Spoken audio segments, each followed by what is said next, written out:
Lectura espiritual, retiro mensual, mes de agosto. Ven Espíritu Santo, llena los corazones de tus fieles y enciende en ellos el fuego de tu amor. Envía tu Espíritu y serán creados, y renovarás la faz de la tierra. Oración. Oh Dios, que habéis instruido los corazones de los fieles con la luz del Espíritu Santo, concédenos según el mismo Espíritu conocer las cosas rectas y gozar siempre de sus divinos consuelos. Por Jesucristo nuestro Señor. Amén. Optimismo y esperanza. Conferencia inaugural del Congreso La grandeza de la vida ordinaria con ocasión del centenario del nacimiento de San José María, Pontificia Universidad de la Santa Cruz, Roma. Publicada en La grandeza de la vita quotidiana. Vocazione e missione del cristiano inmenso al mondo. Edizione Università della Santa Croce, Roma 2002. Esta capacidad de arrastre, también en lo humano, de la personalidad del beato José María, no puede atribuirse a un único rasgo, precisamente porque las virtudes heroicas que la Iglesia ha reconocido en su vida se entrelazan y funden hasta configurar un temple unitario y armónico.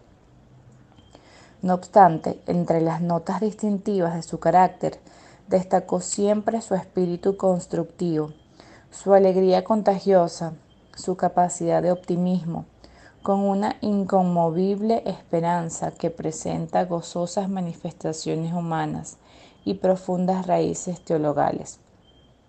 Son tonos brillantes y luminosos, que resaltan vivamente sobre un fondo cultural, tantas veces dominado por el pesimismo o la sombría visión inmanente de horizontes cerrados.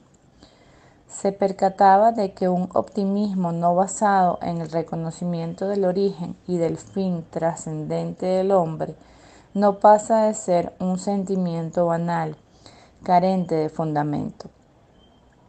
Por esto, huelga decir que el optimismo del fundador del Opus Dei se sitúa en las antípodas de este sentimentalismo crepuscular o del progresismo declinante que no renuncia al proyecto moderno. En versión antropocéntrica y secularista, la visión netamente positiva de José María Escrivá de Balaguer acerca del ser humano, la única criatura en la tierra a la que Dios ha amado por sí misma, tiene una inconfundible base paulina, pues el hombre y la mujer están llamados a identificarse con Cristo, a ser alter Christus, ipse Christus, como acostumbraba a sintetizar. En el fundamento de esa actitud decididamente afirmativa, que caracteriza el perfil humano del beato José María, se halla una profunda comprensión de los misterios de la creación y de la encarnación. Esa actitud se evidencia de modo neto en su invitación a amar al mundo apasionadamente. Con este título pronunció una homilía en el campus de la Universidad de Navarra el 8 de octubre de 1967, en la que dirigió estas vibrantes palabras a los millares de personas que participaban en la Santa Misa, celebrada al aire libre. Dios os llama a servirle en y desde las tareas civiles, materiales, seculares de la vida humana, en un laboratorio, en el quirófano de un hospital, en el cuartel, en la cátedra universitaria, en la fábrica, en el taller, en el campo, en el hogar de familia y en todo el inmenso panorama del trabajo. Dios nos espera cada día. Sabedlo bien, hay un algo santo, divino, escondido en las situaciones más comunes que toca a cada uno de vosotros descubrir. No hay otro camino, hijos míos. O sabemos encontrar en nuestra vida ordinaria al Señor, o no lo encontraremos nunca. Por eso puedo deciros que necesita nuestra época de volver a la materia y a las situaciones que parecen más vulgares, su noble y original sentido, ponerlas al servicio del reino de Dios, espiritualizarlas, haciendo de ellas medio y ocasión de nuestro encuentro continuo con Jesucristo. Con una atrevida formulación que causó gran impacto, se refirió entonces a un materialismo cristiano que se opone audazmente a los materialismos cerrados al espíritu. La firme seguridad que le proporcionaba su sentido humanista de la realidad y su profunda fe en la presencia salvadora de Cristo en los fieles le llevaban a conducir su predicación al terreno en el que el catolicismo estaba siendo más atacado en aquel tiempo.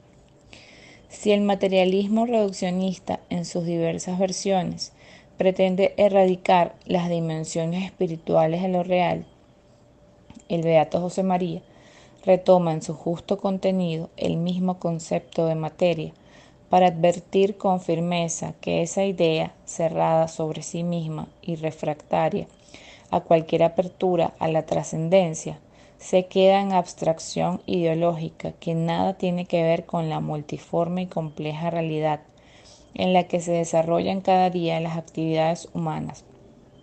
Por eso empobrece la imagen del hombre hasta el punto de encerrarle en la pura facticidad, en un mero mecanicismo, con el riesgo de conducirle a una tristeza desesperanzada, a una bulía existencial. En cambio, si la cultura se abre a la razón sapiencial, el panorama se expande y el hombre se libera. Esa impresión casi corporal, se podría decir, de liberación y apertura, de ampliación de horizontes clausurados, alimenta a quienes se acercan a las enseñanzas del fundador del Opus Dei. Advierten una experiencia de incremento gozoso, de dilatación de posibilidades existenciales, porque pueden atisbar el inagotable misterio de lo real santificable y las infinitas perspectivas de santificación de verdadera realización que la fe cristiana ofrece a las mujeres y a los hombres de todos los tiempos. De acuerdo con la íntima unidad de doctrina y vida mencionada, esa misma sensación se producía al tratar de modo asiduo o esporádico al beato José María. Millares de personas, incluso no cristianas o apartadas de la práctica de la fe, descubrieron, tras un encuentro con este sacerdote santo y lúcido, sencillo y con buen humor, el optimismo y la alegría que les impulsaba a cambiar el curso de su existencia. Y puedo asegurar que sigue aconteciendo a los que se aproximan hoy a su vida a través de los numerosos testimonios y escritos sobre su persona y sus enseñanzas. Su manera de ayudar a materializar la vida espiritual a través de imágenes gráficas, su modo de rectificar con espontaneidad enfoques que desazonan y desconciertan, su facilidad para presentar ejemplos que iluminan la cotidianidad o de ofrecer consejos realistas y exigentes, su capacidad de levantar el ánimo de oyentes y lectores traslucen una vivencia de la auténtica esperanza, cuyo origen casi palpable es inequívocamente una profunda unión con Cristo. Por eso, su mensaje aporta, entonces como ahora, la inconfundible impresión de esa novedad, que no brota tanto de lo original como del originario, de lo que está cercano a esa fuente de aguas vivas, el Dios que hace nuevas todas las cosas. Efectivamente, así se muestra la fuerza transformadora de la esperanza, como enseña el Catecismo de la Iglesia Católica. La virtud de la esperanza corresponde al anhelo de la felicidad, puesto por Dios en el corazón de todo hombre. Asume las esperanzas que inspiran las actividades de los hombres, las purifica para ordenarlas al reino de los cielos, protege del desaliento, sostiene en todo desfallecimiento, dilata el corazón en la espera de la bienaventuranza eterna. El impulso de la esperanza preserva del egoísmo y conduce a la dicha de la caridad.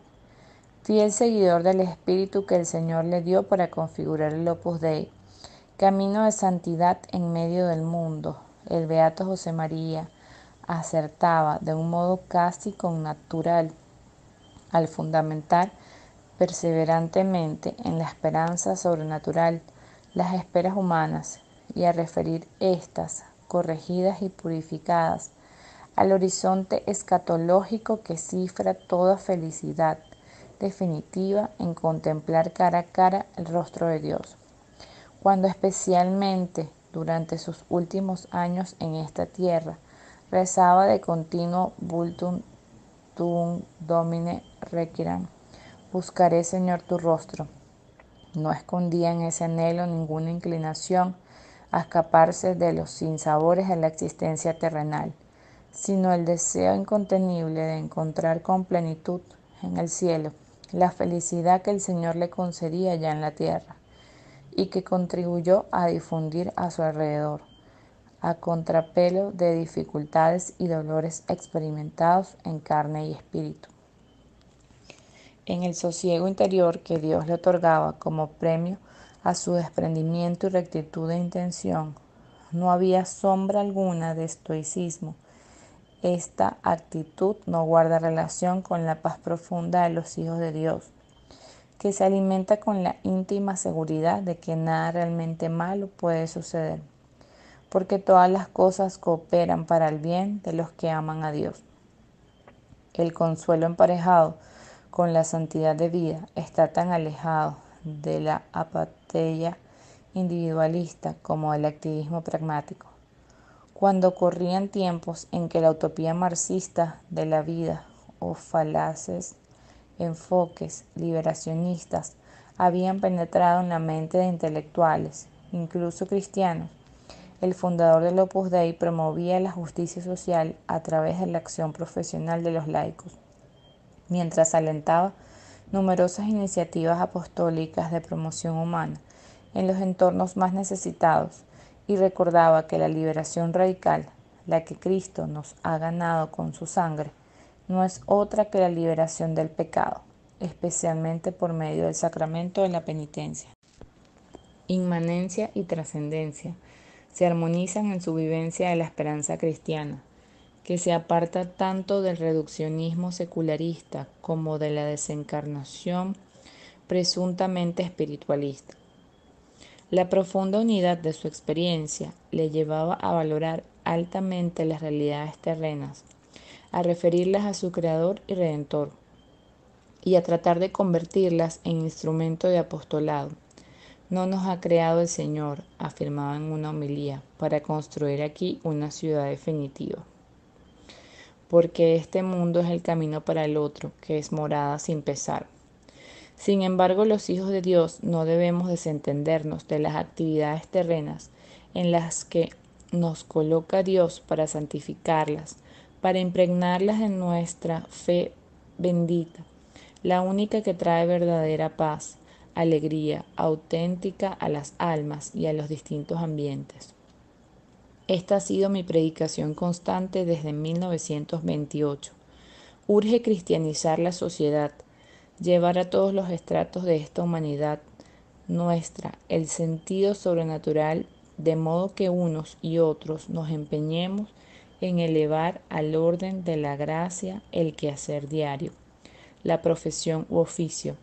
De esta forma, todas las ocupaciones humanas se iluminan con una esperanza nueva, que trasciende el tiempo y la caducidad de lo mundano. Esta conciliación dinámica, no dialéctica, entre las esperas y la esperanza, muestra que José María Escrivá de Balaguer penetró a fondo en las internas contradicciones de esta época de tensiones y cambios, para encontrar con una especie de instinto sobrenatural una síntesis superior que, en último término, procedía de su sentido de la filiación divina. Te damos gracias, omnipotente Dios, por todos tus beneficios, que vives y reinas por los siglos de los siglos. Amén.